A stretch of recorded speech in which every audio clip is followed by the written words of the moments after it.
כדי להשפיח בהם את הניסים שקרו להם. כי למה? כי חוכמתו של האדם לגדול בעולם לא על זרי הדפנה, לא מתי שטוב לו, לא מתי שהוא פורח, מתי שהוא זוהר, לא, מתי שהוא בניסיונות.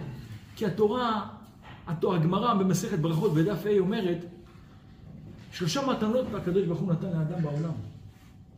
והם כולם על ידי ייסורים. זה תורה, ארץ ישראל ועולם הבא. כולם מאת השם יתברך במה? על ידי ייסורים. הרי איך אפשר להגיע לדרגת התורה?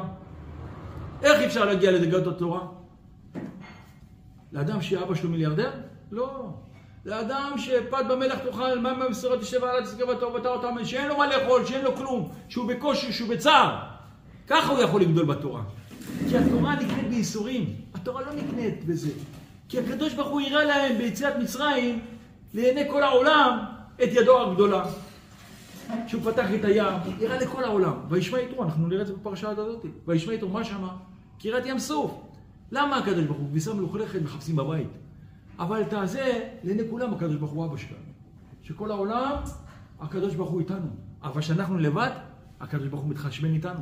הקדוש ברוך הוא מעמיד אותנו בניסיונות. כי אי אפשר להצליח בחיים בלי לעבור ביזיונות.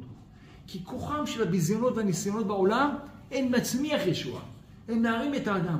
אבל האדם אל ייפול ברוחו. לא ייפול. לחמי בו בחדריך. סגור דעתך בעדיך. חבי כמעט רגע עד כי יעבור זעם.